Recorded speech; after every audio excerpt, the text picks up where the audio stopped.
welcome back to All Avenues by yours truly, Pamela. As you can see by the title, we'll be talking about the money. We'll be talking about staying in a financially healthy situation and how to maintain it, and how to build a good credit profile for yourself, because you are going to need it one day when you want to make your purchases, your big asset purchases. Tip number one: gym membership. Guys, do not join a gym if you know that you're not going to be consistent, and if you know that you have a crazy busy schedule and you won't really have time to go to gym. You are wasting money.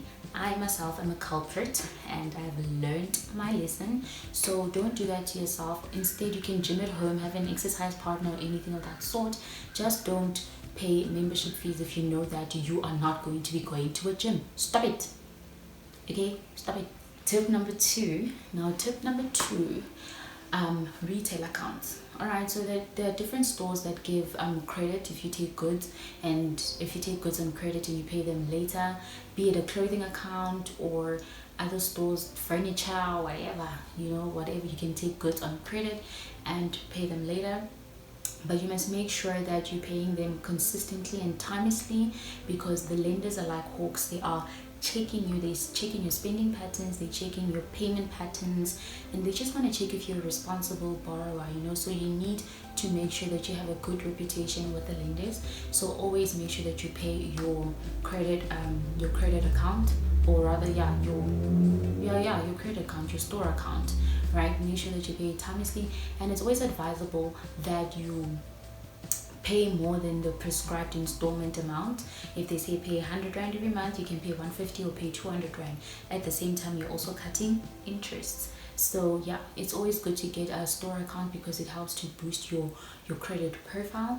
But do not fall for the trap of credit increment. If they see that you are a good payer and you're a responsible borrower, they may bump up your credit limit, they may increase it.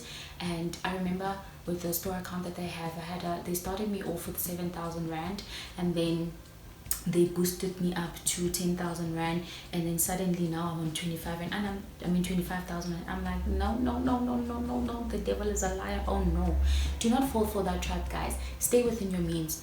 Like, even when you have a store account, don't go and buy clothes excessively. Like, hey, when you are rich, yeah, you may be rich, but like, don't do that. Don't fall for that trap. Spend within your limits. Just take something 400, 500, under 500 Rand or 500 Rand, and then pay it off like maybe 100 Rand every month, just so they can see the pattern that you are paying very well.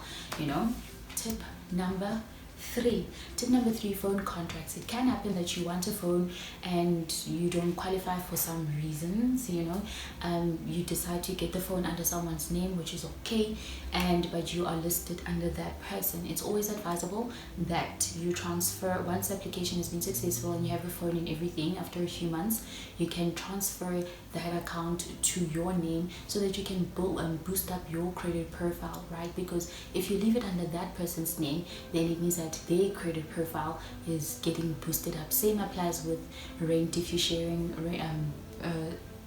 property with someone and you guys are paying rent, and it's that person who's actually paying, but at the end of the day, it's 50-50. One has to get the credit, of getting a good credit profile. So yeah.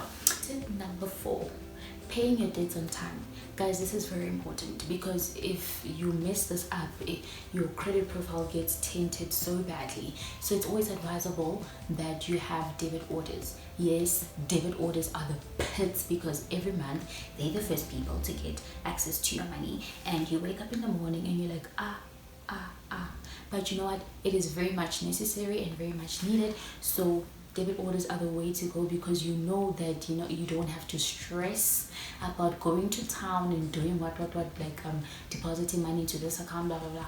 You know that you're not gonna miss any payments, so you are sorted. Debit orders are the way to go. And if you miss payments, actually if you skip payments, it does get recorded on your credit profile, which taints it. It's not really good for you, it's not good for you. So just make sure that you don't miss payments, or if it does happen that you skip some months and you can't pay, just have an arrangement with the financial institution or whatever institution.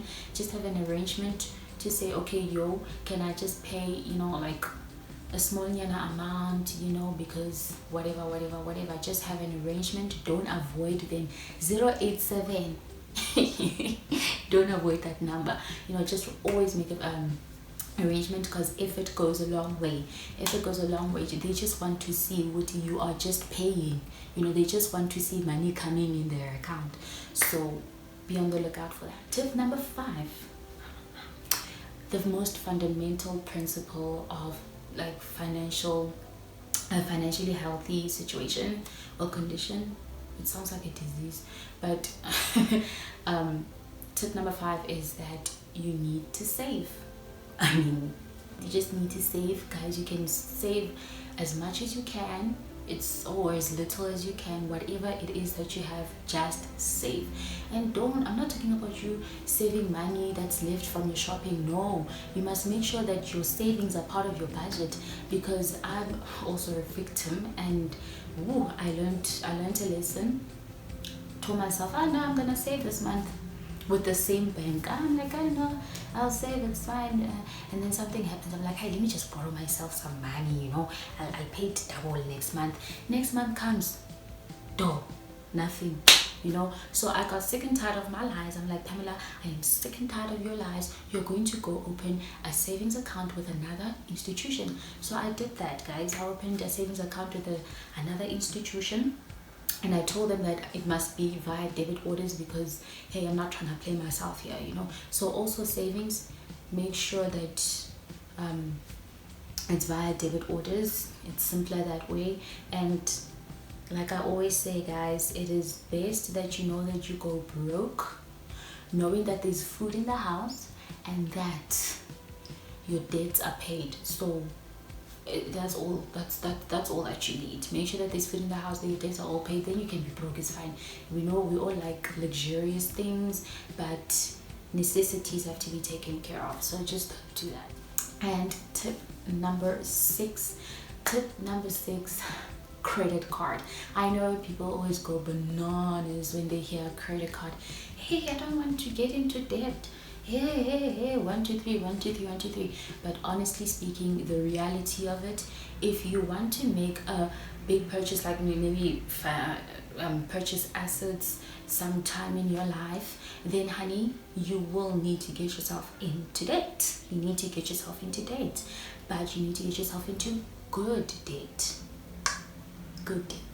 So one of the ways of getting credit to boost your credit profile is getting a credit card. You get money every month, you pay it off. Get money every month, pay it off. But if you are a person who just started working, you don't want to be getting a credit amount that is just beyond your affordability. I always advise that rather get the minimum credit amount as you are starting, just to test the waters, get the minimum amount of credit and spend less than 50% of your credit. You don't want to go above board. You don't want to be acting like you are Bill Gates' daughter and spending ridiculous amounts of money.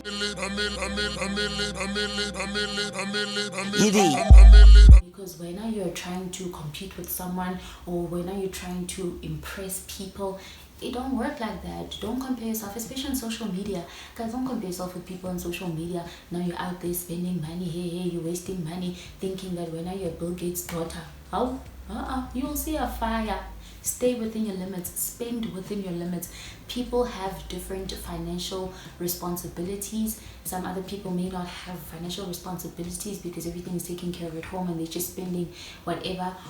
There are people who need to go back home and help out, and so don't compare yourself. Stay in your lane, okay? So use credit wisely and responsibly. Stay within your means. Tip number 7, interest rates. So when you shop around for savings or your investment or your debt or credit, you would need to consider interest rates. Are you gonna go for a fixed interest rate, or are you gonna go for a variable interest rate? But if you go for a variable interest rate, you know that variable interest rates are linked to the prime rate or prime lending rate, which fluctuates based on the repo rate. And basically the repo rate is the rate that the South African Reserve Bank lends money to commercial banks, and the prime rate or prime lending rate is the rate that, or the benchmark rate that commercial banks lend money to customers, or they grant, it's the benchmark rate that they grant to customers. English is running away. So I mean, if you go for a variable interest rate, that means that if the repo rate goes up, it means that it's gonna be bad for you in terms of debt, because it means that you're paying higher interest on your debt. But it's good for your savings, because it means that you're earning more interest on your savings, and vice versa. And then for fixed rates, I mean, the word itself says it all. Fixed rate, you are just, I feel like you're just a fence sitter. Whatever happens, you're paying the same rate. So you have to just shop around and just look which rates you're gonna go for. Tip number 8 is if you're shopping around for credit, you must just check your eligibility.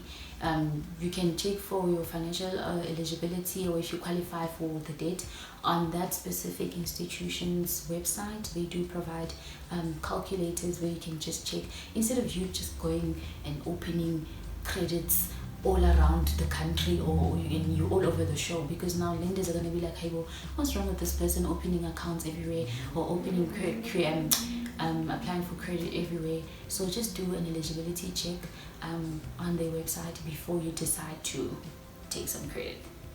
Right, tip number 9. So you want to use your credit more frequently, but use small amounts. All right, note that. Frequently but small amounts. You just want to show your lenders that, listen, yo, I can pay my accounts timely every month. So you don't want to like take big chunks of money, because yeah, you might drown in debt. So just use it frequently, because you want to be seen as active. Your lenders must see that you are active and that you are responsible and trustworthy. So roger that. Tip number 10. Tip number 10, the longer you have credit, the better for you. So if you have a clothing account that's been there for like years, then it's good for you. It's really building up your credit profile, because lenders can see that, or your potential lenders can see that, okay, so this financial institution trusts this person enough to allow them to have an account for such a long time. All right, okay, we see you, girl. You're meeting our checklists, you know. So they just want to see that the longer you have an account, the better. Tip number 11. You want to ensure that you close accounts that you're no longer using, you know, or like a credit card that you're no longer using, because now the lenders are gonna be like, hey, well, this person, why is this person having so much money available like as credit, yet they're not using it? Or, you know, like, why are you having so many credit accounts, or clothing accounts, or whatever account? Why are you having so many of those yet you're not using it? Like, well, what's wrong with you? What's up with you? You know, and it affects your credit profile negatively. So you just want to close the accounts that you don't use. And guys, don't put yourself in too much debt. Don't have accounts open everywhere. Don't be all over the show. Make sure that the accounts that you have are manageable and they are within your means and you can afford it. It's all about affordability, guys. There's no time to impress in here, okay? So do what's good for you and what's best for you. It's always good to be in a financially healthy position, and yes, sometimes life happens, but hey man, if it's not within your control, then it's not within your control. But if it is, then you do what you can to make sure that you're not in a financial pigsty, because I mean, we all want to pursue our dreams, we all want to live the nice life, you know. So be encouraged to stay in a financial healthy situation. Don't live your life to try to impress people, because you will be in trouble while they're enjoying their lives. So that's it from me, from the motivational section in terms of finances. And yeah, if you liked the video, please give it a thumbs up, and if you're new to this channel, please do subscribe. Don't just watch without subscribing. Please don't do that, girl, oh boy, oh man. Please don't do that. Just subscribe. And to my subscribers, thank you so much for being loyal and continuously supporting me. You are appreciated. Thank you guys so much. See you next time.